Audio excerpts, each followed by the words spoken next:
All right, so this is the Take Your Health Back Now podcast. Welcome. If this is your first episode, welcome back. If you haven't heard us in a while, it has been a long time since Uh, we've done. Year, Yeah. whole year.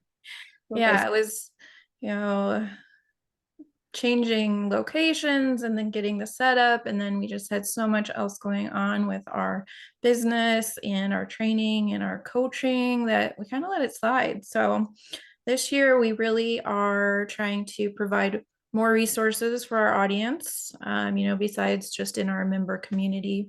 So getting back to the podcast is one of our big things for you guys. So welcome. This podcast, we are going to go over kind of current events because that's always been what people have asked us for. So, if you're in our Facebook group or you're a Take Your Health Back Now member, um, you know that we post a lot of like tips and helpful stuff in our private areas.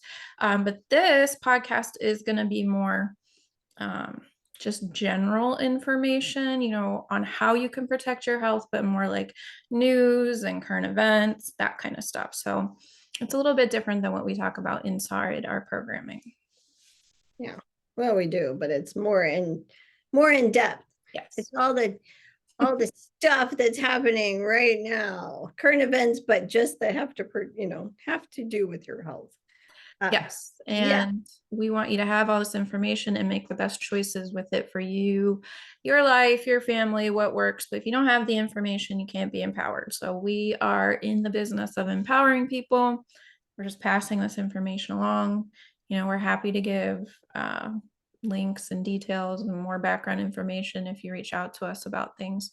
Our show notes are on the podcast sites, and those will have links and things if we ever mention anything specific.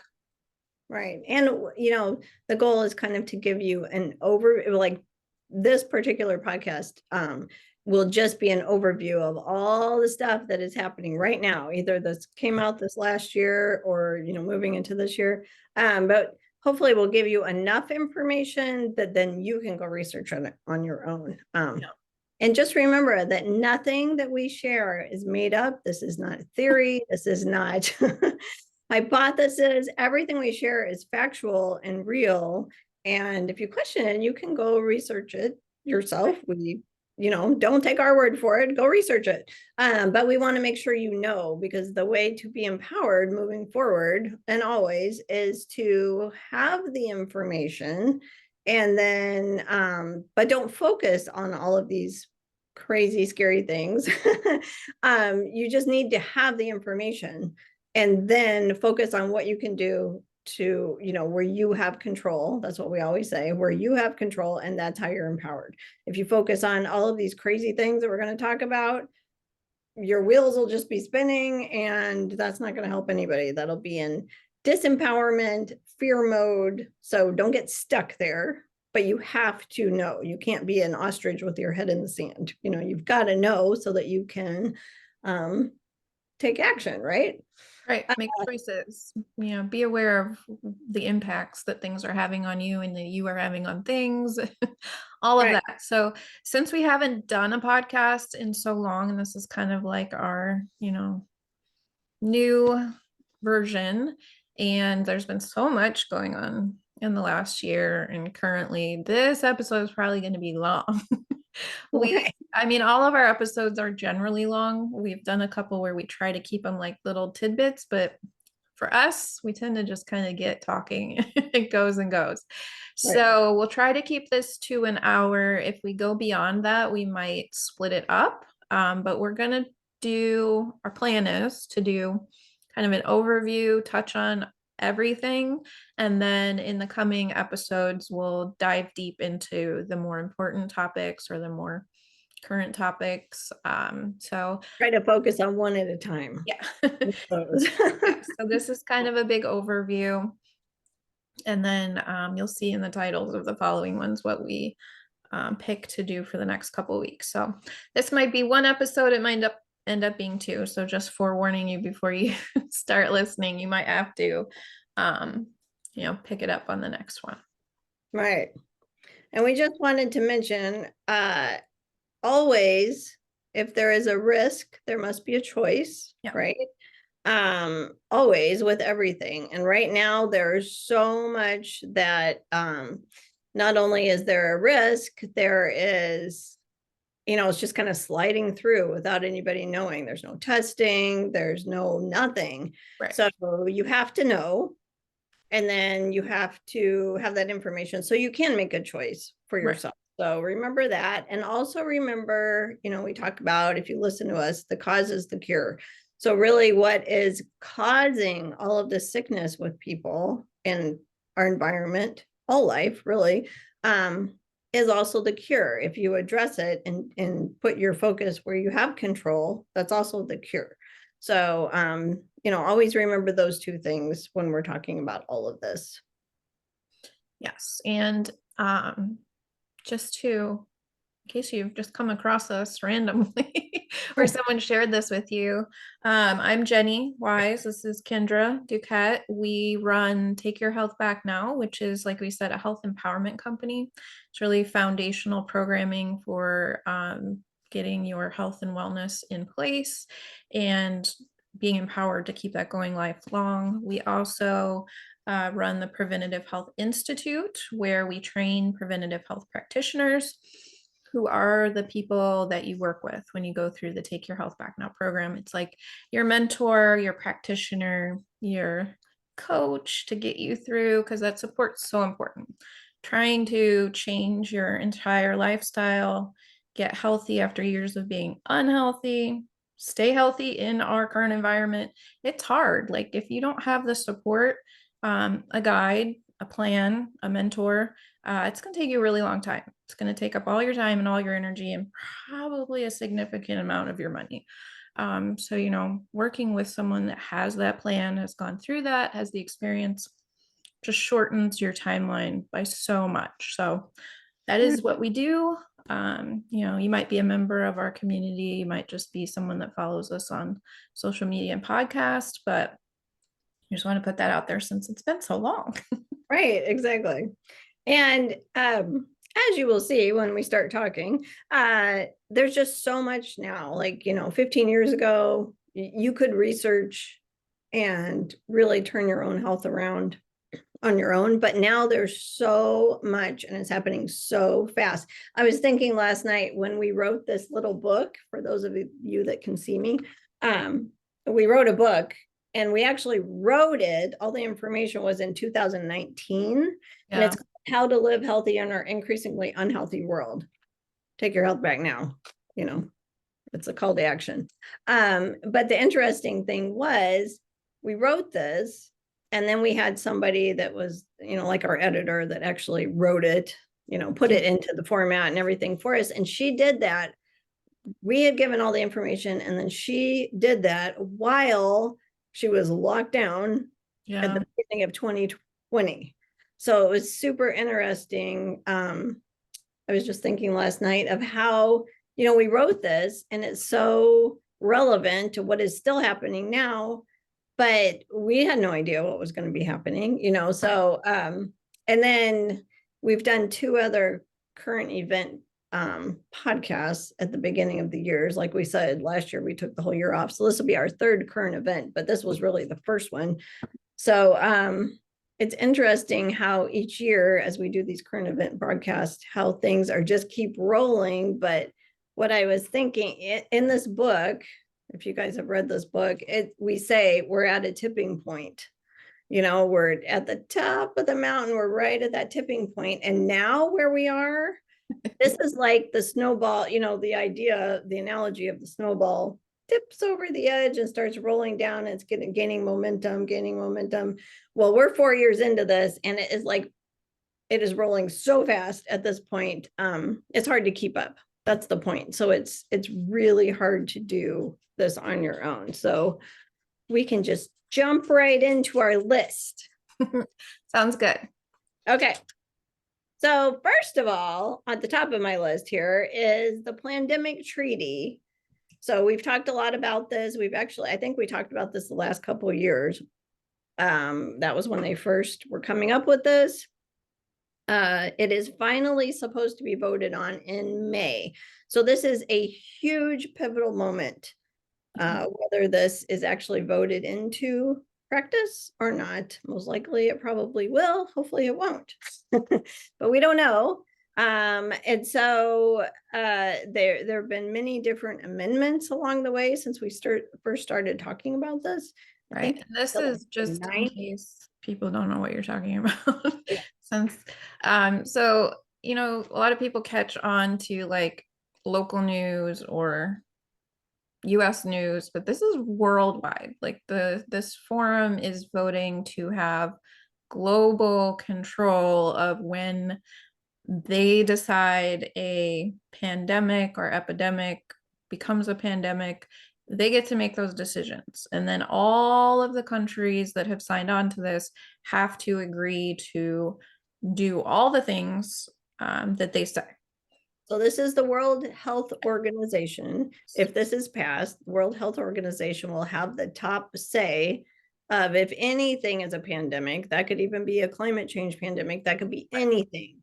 And everyone that is in NATO has signed on to this. And so it will be a worldwide, like if they say you have to put these things in place, like what happened last time, social distancing, masking, if they mandate the shot, we can't say so many things because we don't want to get booted off of YouTube.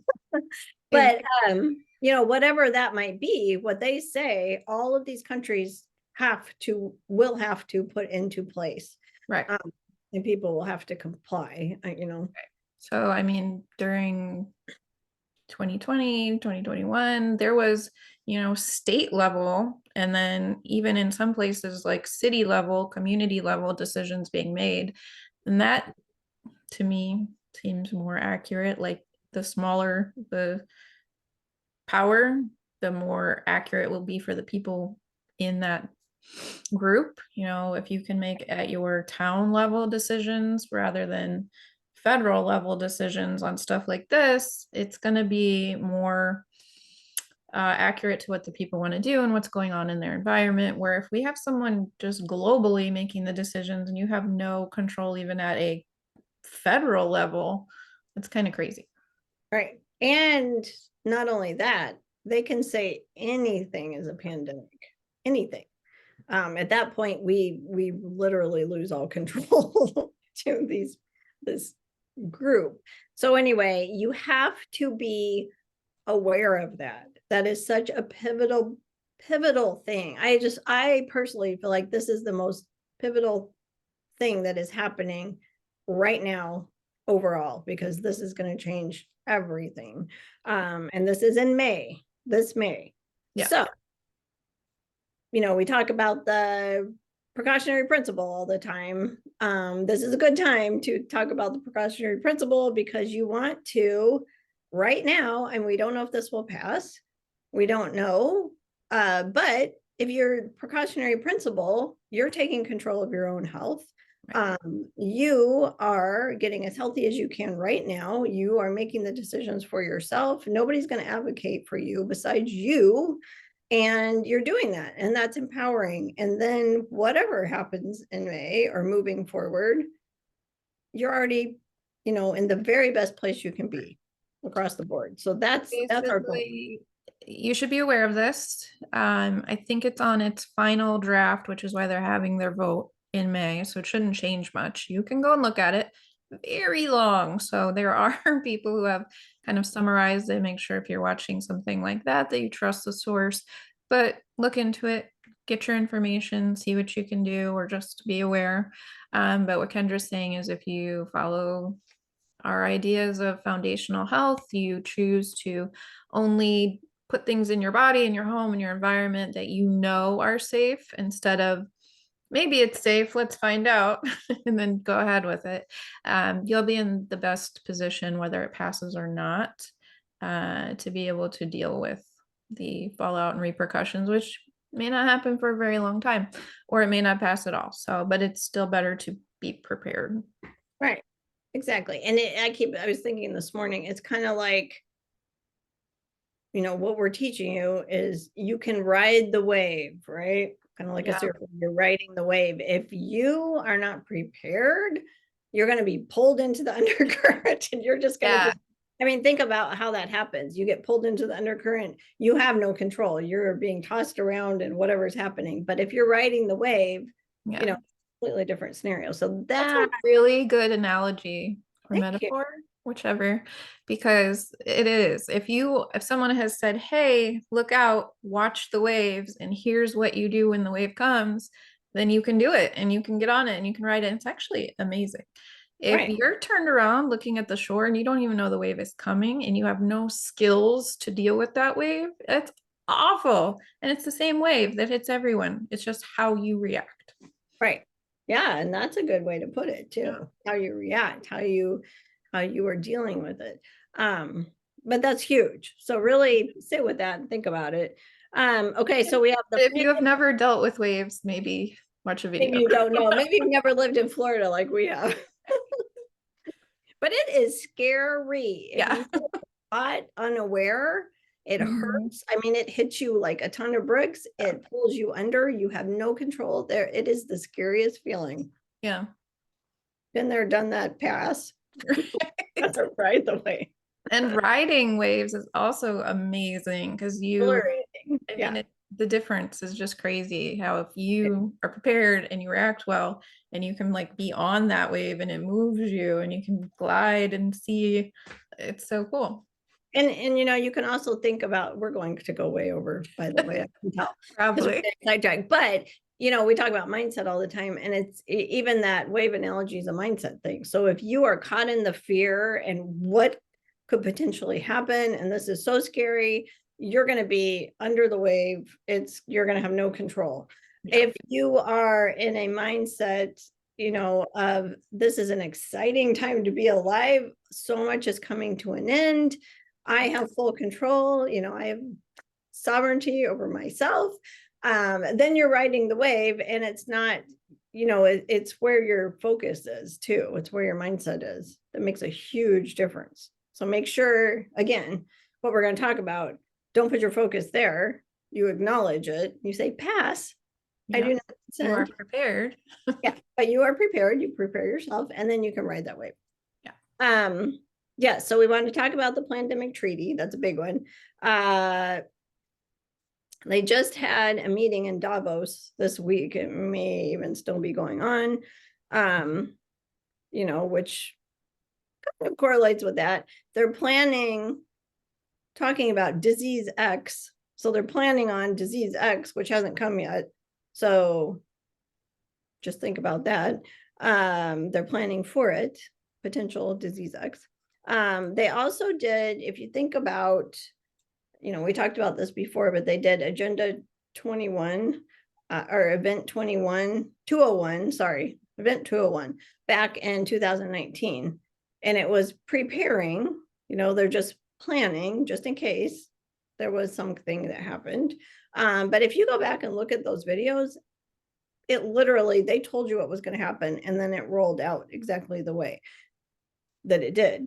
So they also in October had one called catastrophic contagium exercise, and it was the same idea, planning ahead for a potential something that might happen, so they would be prepared. Right. But that's a good thing to look up, because it's very similar to Event 201, which did play out. So you want to watch that and just be aware, you Mhm. know, that also could play out.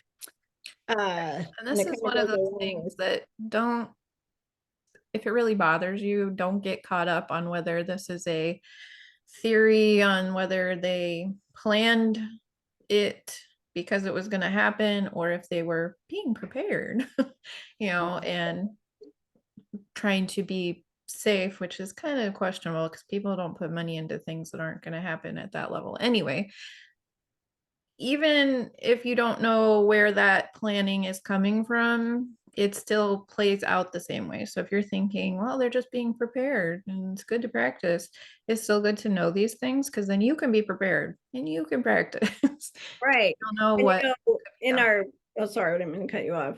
I just popped into my head in our mindset. Like if you work with us, we always start our program with the mindset challenge. And one of the things we talk about is, if you have a goal or whatever it is, whether it's business, your life, your health, you have to know where you want to be, right? Right. I talk about this all the time. You have to know the destination, and then you have to work your way back and plan out how you're going to get there, right? But anyway, I was just going to share this really quick. I forgot I brought these. So anyone that thinks this is not that we're making shit up, we're not. You can get these two books. These are written by Klaus Schwab. And it's literally their plan. And I'm sure I don't see how you could be living right now and not have heard of Agenda 2030 goals, sustainability goals. That's what these books are all about. So that's their goal. And then they have a plan laid out to get there. It's just like what we teach, anytime you have a goal, you have to have a plan to get there, right? So that is their plan. So I think a really good thing to do is just to know the 2030 goals and kind of see their plan as it's laid out so that you can prepare yourself. So that's just another. Yeah, this is to have the information, make the decisions, Right. be prepared, correct mindset. Don't get into like crazy prepper mode and go live in a bunker and cut everyone off. Just we're not there yet. But You have to be aware. I mean, you just have to. There's no way for you to, be in control of your own health, your own life, unless you're aware. I mean, you just have to have information. But again, don't put your focus there. Also, I wanted to mention the CDC is talking a lot about right now the next pandemic being myocarditis and other health problems. But heart problems. Heart problems, not health problems. Sorry. Well, they are health, but that's the little everything. Right. But heart problem as the next pandemic. But we've been seeing that these are side effects of people that have actually had the shot. So which were known. They were known. They were told to people, like they put it out there as value of having it versus these cons of heart disease and death. And for most people, that really wasn't explained where those two kind of sat. And these heart issues were huge, especially for certain groups like younger men who are very active. Athletes.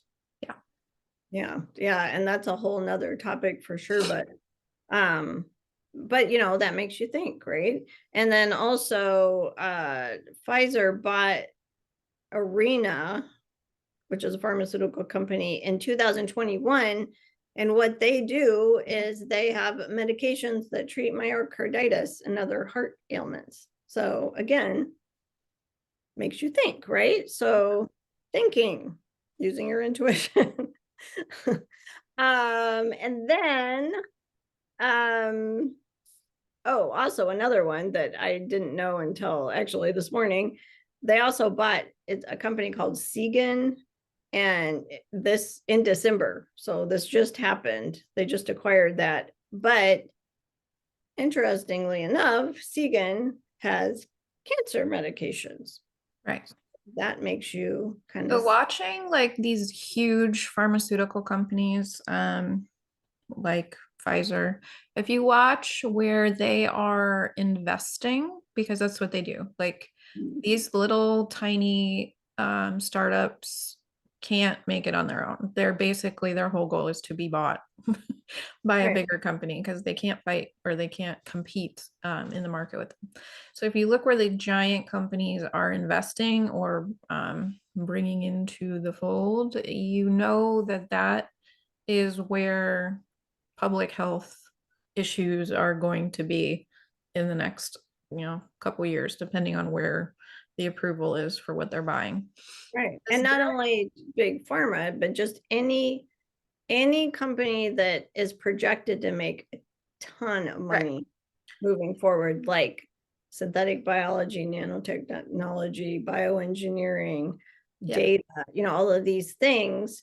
So yes, and again, they are projected to make billions. So Mhm. now work your way back, Right. Because they don't invest in things that aren't going to be needed so that they can charge lots of money so they can make lots of profits. They've been in business long enough to know, and they can see some of the things they have that create these issues. Now they buy the things that fix the issues. Right. Yes. Then we have, oh, okay. So then I've seen a lot of people talking. Here's another thing, you guys. The health space right now is so loud. There's so much information. There's so much contradictory information. There's so many people spewing things that are not even real. Right. Or people talking about things that are real, but there's Not so many. real, Like, how do you know how to filter it out and find the people? which are people that are authentic. But there's a lot of talk about um, insects in food right now. So that's a big, I mean, again, that's a big projected $1 billion business coming up. Um, Crickets. Okay, so we do autoimmune food testing, autoimmune allergy food testing. And on the autoimmune allergy food testing is cricket powder. This is for humans. This is Mhm. autoimmune reaction to proteins. So cricket powder is on that test right now. So it has been in our food for some time, or it wouldn't be showing up as an autoimmune allergy Right. for people. It started out in livestock feed, and it's in pet food, and now it's making its way more mainstream into human consumption, but we've been consuming it because of this trail. Right now there's 50 insect companies in the United States. There's one in Decatur that's supposed to open this year. It's supposed to be Illinois, the you're beginning of not this year. local. Yeah. But here's the thing too, and you hear people argue, and again, it's that two side of the coin thing. So you hear a lot, or I've been hearing a lot of people say, but there are many, you know, communities around the world that eat insects Right. for protein, which is true. Right. That is true. If you were going out hunting cockroaches because that was abundant where you lived, that would be a great protein source. But these companies, like for instance, the one in Decatur that's going in, they're going in partnering with the ADM plant. So the ADM plant processes, I think they process corn, but they're one of the big polluters, like one of the big evil corporations that gets an F for pollutants and their nasty byproducts of their company. So that's what the insects will be eating. And they're not lovely crickets you would find outside, that people have in their mind. They are fly larvae, black fly larvae. Okay, what is black fly larvae? That is maggots. I mean, that's what it is, right? I mean, if you think about a black fly and what happens after that, on your garbage or whatever, it's maggots. So they're growing these maggots that are going to eat this toxic waste product from the ADM plant.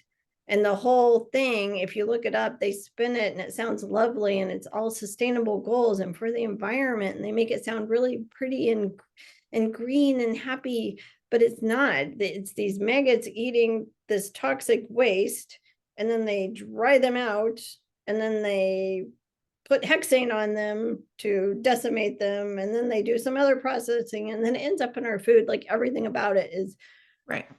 It is like the terrible sourcing of farmed livestock to like the nth degree, because they can use these teeny tiny little animals to do these same processes, because they feed pigs and chicken and cows unnatural waste products, but at least that's kind of regulated a little bit to be like not actual toxic waste, just bad. right. And It should with be. insects, because in our minds, insects are not animals. I don't know. There's just not as much regulation, even maybe because it's new or maybe because of money that's been put into it. So they're treating these animals and feeding them even worse, like Kendra was saying, like whatever they can do. And it's making them money on both ends because they're cleaning up their waste Right. They with don't have to pay products for they're removal of these right. toxic byproducts. Yeah. And it's just the sourcing, the if you look into the back end of this is just it's disgusting, you Yeah, know. it's crazy. And so now they're going to take this, it's basically toxic, just toxic waste. They're going to put it in the livestock feed Yeah. that the livestock will eat. They shouldn't be eating. It's making sick animals that then they're passing on to humans. They're putting it into pet feed. So your pets, your beloved pets are eating this stuff. It's going to make them sick. And now they're putting it into human food. Um, it's just a crazy, crazy cycle. So be aware of that. And if you look it up, you could look up the words of all the insects. They're using the scientific word to put in the ingredients right now so that you don't really realize what it is. But yeah, that's a whole nother thing. And we're supposed to only be talking a little bit on each topic. Oh yeah, I had supposed to jump in. I forgot. Yeah. Okay, so the next one is okay, so also that kind of goes along with the insect farms. They now are genetically engineering insects so they can genetically engineer these insects to actually grow vaccines, to grow pharmaceuticals. It all ties into the synthetic biology, and we'll do a whole podcast on that. But Yeah. yeah, that whole thing is just crazy. So these are very new. There's only a couple companies that are doing this. This is new, but again, this is new. People are investing in it, and it's projected to be big business. So Right. keep your eye on that. Okay, so the next one on the list is the synthetic biology. If you've listened to us, I've been obsessed with this. And I feel like this is one of the biggest issues of our time right now. What's happening, because with the synthetic biology, they call it natural because it's basically computer programming, rewriting the genome. Jenni can explain this better than me. And it ties into 3D printing. So they can make anything they want. Yeah. And these machines are very cheap now. They're starting to put them in high schools so that kids can do science experiments on these. I mean, the stuff that's going to come out, it's unregulated. There's no testing, no regulation. It's just coming out. And, I can't even imagine what it's going to do to natural life. Right. Yeah, this is definitely like a whole topic podcast. Yeah, totally. But, just imagine if you could create an exact replica of something living without having to, have it grown in the natural way. So you just have an environment. It's kind of like lab grown diamonds. I feel like that's the easiest way for people to understand it. Like in nature, there's this whole big long process that has to happen. And then in a lab, they condense it, they recreate it. It is biologically the same outcome, but the processes there are completely different. So then, like the health benefits, then you wouldn't eat a diamond, but for food, is completely different. And we don't have the awareness of what that synthetic thing does, down the road. Like it may have the same protein structure, but it's not the same. And there's no money in studying that. Like the companies that are making these are making them for profit. They're not going to put in a study long term about the differences and the dangers. And that's not how capitalism works. Plus, it doesn't have to be labeled, and probably why there are no studies, no testing, because they call it natural. It's Yeah. natural, right? It has the exact same genome coding as the natural product. So they don't have to do any of this because it's natural, but it is not natural at all. Right. It's and a big part, this sounds woo-woo, but this is not woo-woo, It just sounds weird to some people, but the life force energy and something that is alive is a huge part of what our body recognizes. So it may not be an actual nutrient, but it's like a nutrient. Right. We rely on that life force energy. That's part of part of the nourishment for our bodies, as an example. So even like a crystal, if you think about crystals give off a frequency. Yeah. But if you have these lab grown crystals, it's like a dead object. There is no frequency. So anything that any of these genetically engineered crazy stuff that they're putting out right now for us to eat, or whatever, there is no life force energy. So number one, we don't get that life force energy, but also our body doesn't recognize it. So now we're having reactions to that because we don't recognize it, if that makes sense. So that goes really depth. So we will definitely have a whole podcast on that. Yeah. The other thing with the SynBio though is synthetic biology, nanotechnology, bioengineering. There's a lot of different names that is the same thing. But their mission statement is to take life and make it better. That's what they're doing. There was a very similar mission statement after World War II that was better living through chemistry. And look where that got us. Right, exactly. Yeah, so they have these mission statements. They're lovely, but they're right. And there are ways for them to talk about this, like they're gonna say, look at conventional farming. It's terrible. It's terrible for the animals, it's terrible for the environment. This is so much better. But if you look into the process, it's really not. It's still creating a lot of waste and energy and pollution.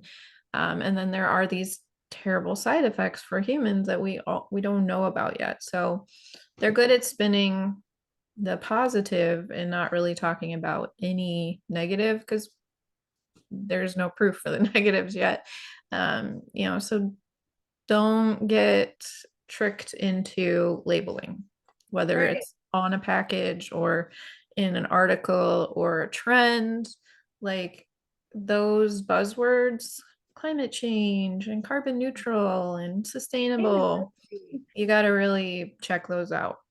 Yeah, those words, they're tying into all these things they're doing. So here's a good example of that. If you look at a company like Cargill, for instance, because there is a Cargill plant here in town, it is disgusting. If you look at the plant, it is just like this ominous monster is what it looks like. Scary, awful place. And if you are still eating anything that is a processed food at all, you're eating something that comes out of a plant like that. It may not be Cargill, but a different plant like that. And they have their hand in conventional farming and the livestock production, in the grain production. They also have their hand, all of the big ones like that have their hand in this insect farming. They if you look at their tendrils, they all go into its food, its personal care, its pharmaceuticals. Everything that is into our lives comes from these big nasty factory companies, and you can see they don't care. No, like you They drive don't by have them, it. you can't breathe. Like it smells and it's Right. easy and it's like you don't even, like I have a big plant near me too, and you like try to drive out of your way not to go by it, and then imagine that the end product is something you're eating. Right. And it's not even just your food, it's also livestock food, it's pet food. I mean, Like the end product, like you're not right. eating that direct thing from those factories. They then send those to manufacturing plants or to farms, and then there's a couple steps in between Right. your plate or your skin and that nasty factory, but it's the basics, like it's the foundation of it. Right. Like the Cargill plant here in town, and different plants do different things, but the one here in town processes all the soy. Like still, I go by it every day to drop my grandson off, and there are 20 semi trucks lined up waiting to go into the plant. It's all soybean. So anything that has soy, and soy is like broad ranged across, Everything. goes through that plant. The ADM plant that I was talking about in Decatur, that's all corn. It's the same, they do the exact same thing as the Cargill plant. But what I started to say was if you look at their websites, it's crazy. If you drive by the plant and you know what they're really doing, disgusting. Like nothing about it says health to you. You look at their website, it's like, we are sustainable goals and global climate change and perfect green things. And they have all these pretty pictures of beautiful landscapes. And we do, we work with people from across the world to bring together communities. And like everything is, if you just looked at their website, you'd be like, this is the best company ever. So you have to be aware of it's like opposite day with all wording right now. And so like in the car today, I heard them talking about preventatives and prevention. And our whole company is about prevention. We have preventative health practitioners that we train. It's preventative.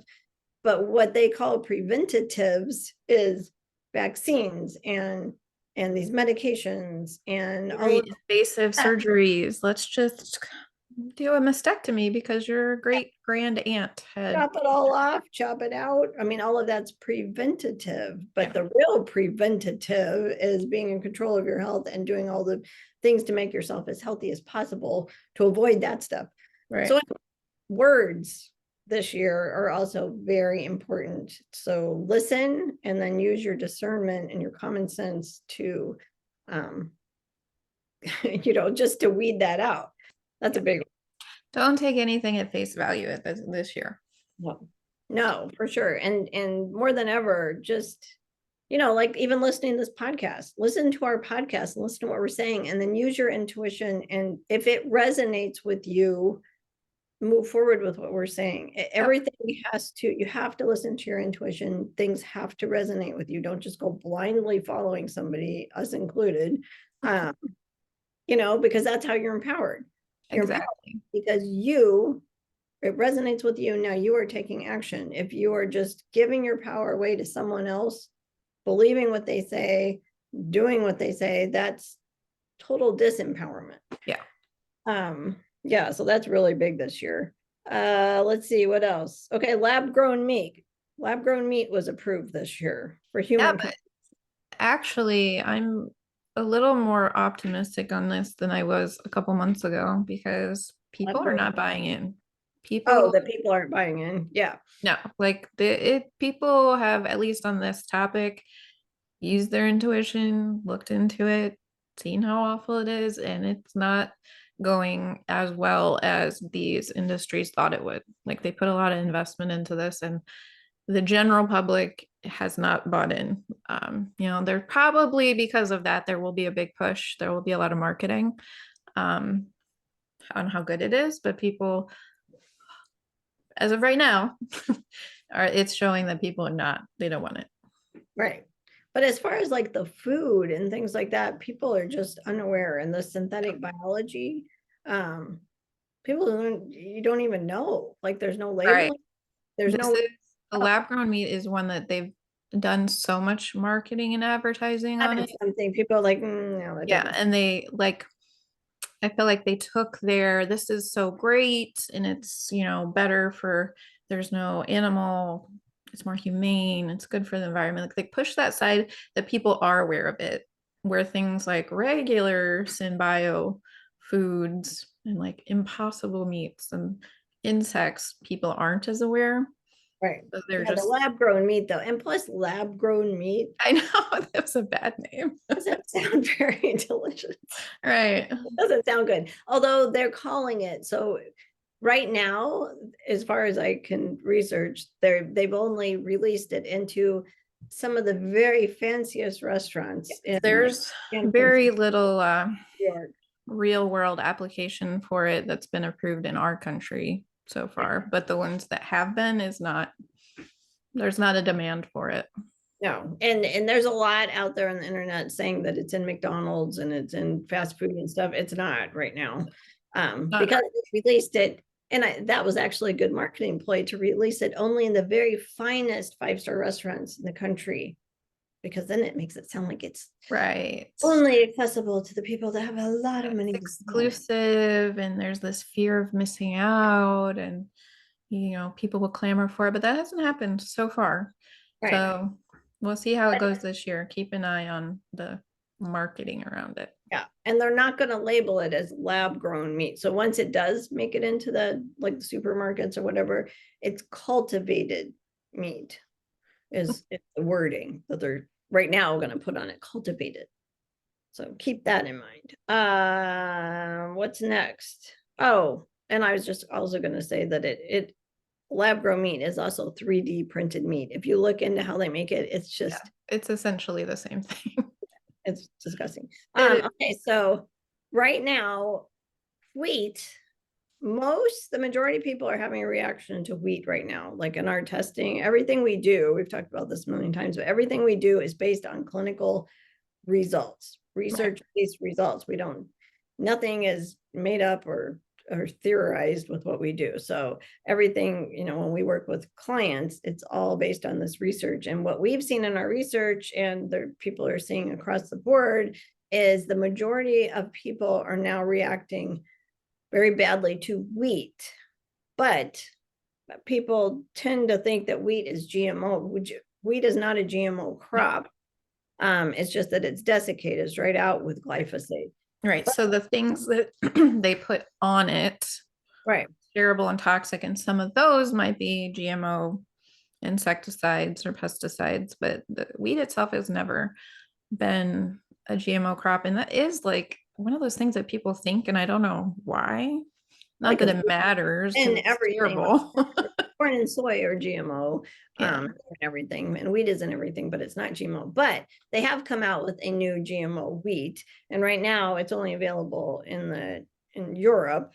So just watch for that because I'm sure it'll make its way Yeah. over as well. It's just not here yet, so that's just something to keep your eye on. How are we on time? We are almost at 50 minutes. So in like 2 minutes, I was gonna tell you. So Okay. So let's do one more that's on our list and then we'll save the rest for our next yeah, podcast. I think that's what we should do at this point because we've got enough topics that we could go another 45 minutes. So we should probably Yeah. save them for part two. Yes. Okay, so the next one on the list is the peel type products because there is a lot on the internet right now or on social media about a peel. So a peel is they're putting it on some fruits and vegetables. They have organo peel for the organic fruits and vegetables. But the whole idea was, and that's kind of like what Jenni was saying, that people are not buying into this stuff. So they made it as a marketing campaign to make fruits and vegetables last a lot longer. Like And so after they've been harvested, they get this coating and then they stay ripe really long. Like, strangely Frankenstein lab experiment long.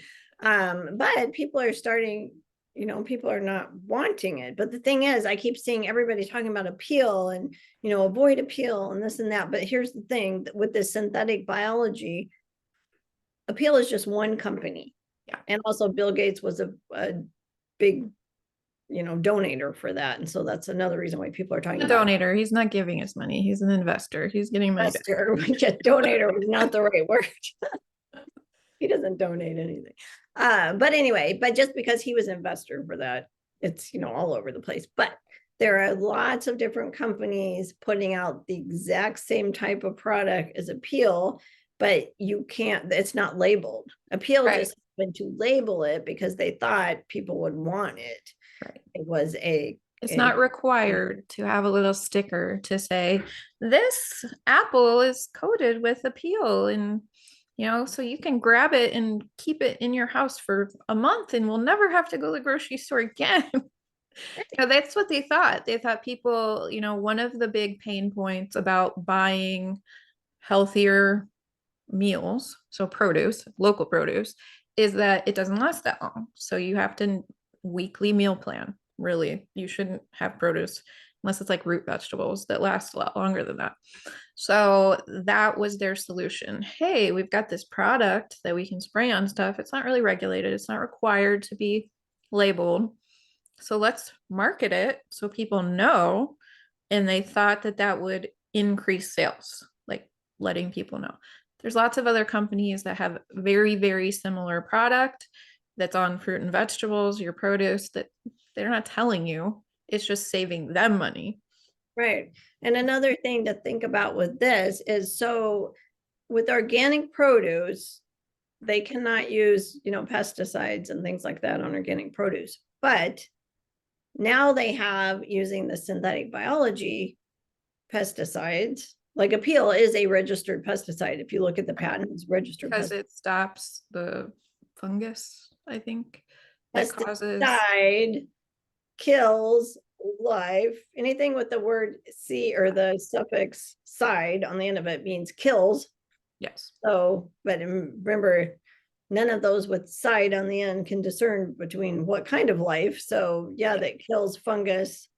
But what do you think it's doing to you? It's not going to go, Right. oh, it's a person. We're not going to bother with them. We're just going to kill the fungus. Doesn't work that way. It's not that specific. No, it's just you're a larger piece of life. Right. So And you might not it'll have. take longer with you. Yes. Anyway, that's another topic. But anyway, my point was, with the synthetic biology, they can make a pesticide out of synthetic biology. Remember, you're just rewording, you're not rewording, it's like duplicating the genome.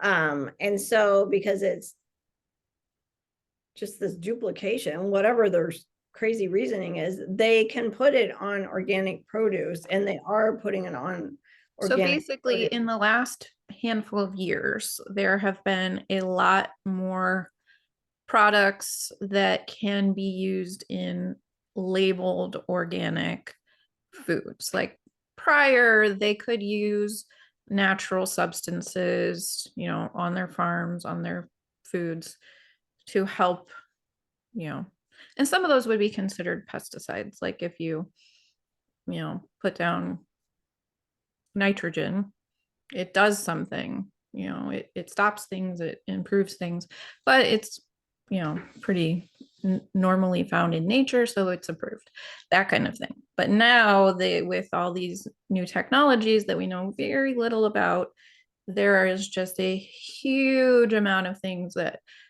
they now have access to and is cost effective for them to use on things that can be labeled organic. So again, just local farms, knowing where you're getting your produce, going back in that sourcing, looking into the companies, what they do, their practices. And if it's a huge company, you're not going to be able to find that out. So, No, because again, they don't have to label it. So now they can put it on organic, because there was a big loss of revenue for organic farmers, because with organic produce and nothing sprayed on it, it didn't last very long. And so right. there was a lot of waste. So now they can put this on, they last a lot longer, but because it's a synthetic biology, it does not have to be labeled. So there's no really way to find out. So I've heard a lot of people saying, well, I called the company and asked if they use Appeal, and they said they'll never use Appeal on their apples. Well, they're not using that company, but I'm sure they're still using another company. Because if you think about, okay, first of all, think about this. An apple becomes ripe one time of year in the fall or late summer for a short amount of time. So you should not be able to get a beautiful, perfect apple that's organic with no flaws on it every single day of the year. You shouldn't be able to get a beautiful apple with no flaws on it ever. That's Ever. not how things grow. Right. Right. But if you go to the grocery store right now, this is mid-January, you can get apples. Right. As many apples as you want. And there's something to be said about, innovations and growing apples in climates where they weren't native, and maybe they're growing things indoors. I don't know how you would grow apples indoors, but like berries and things. But now you're talking about how do they get it from there to you? It's going to take too long. So that whole like we can access a global food supply much easier than we could before, so we can eat out of season. It doesn't it doesn't really apply if you think about how they get the things to you. Right. And how they were grown. I mean, again, if you really take a step back and think, use common sense and think about the growing season and how things are grown and where things are grown, Yeah. you would know that really you can only get apples for a certain amount of time. And yeah, you can store apples for a certain amount of time, but you should not be able to have access to apples, 365 days a year Right. type thing. So just, you should step back and it starts to make you think. Right. And again, it's these things that sometimes they market something and they use this spin that it's positive, and then people have caught on. So you hear about this one thing, but it doesn't mean it's the only version. And it probably means they're going to come out with slightly different versions because that didn't work for them. I think our Facebook Live feed is frozen. Like I can see our faces on there and we look funny. And we're at almost an hour. So we'll wrap it up. And then our next podcast, we will attempt this live again next week in the Facebook group. I wonder where it cut us off this time. But anyway, hopefully you can catch this podcast once it comes live and just finish listening to the podcast. And then we'll do our next podcast next Friday, try it live in the group again, and then we'll finish the rest of our list for current events. yes. All right. Well, I'm glad to be back at the Take Your Health Back Now podcast. I'm glad we got set up so we can do this even though we're not in the same room. Yeah, that was a big thing for us. If you've watched us in the past, we had our podcast room. I think that's part of why we took it off. It was. Because we had our room and we were together, and now we don't have our room. We're not together. So yeah, yes, it was good to. It was. So if you watch this and you have any questions, comment on the live feed in the Facebook. We'll leave that up, or send us messages. We're available. We like talking, you can tell, empowering people, and we will see you next week. Yep. Bye-bye.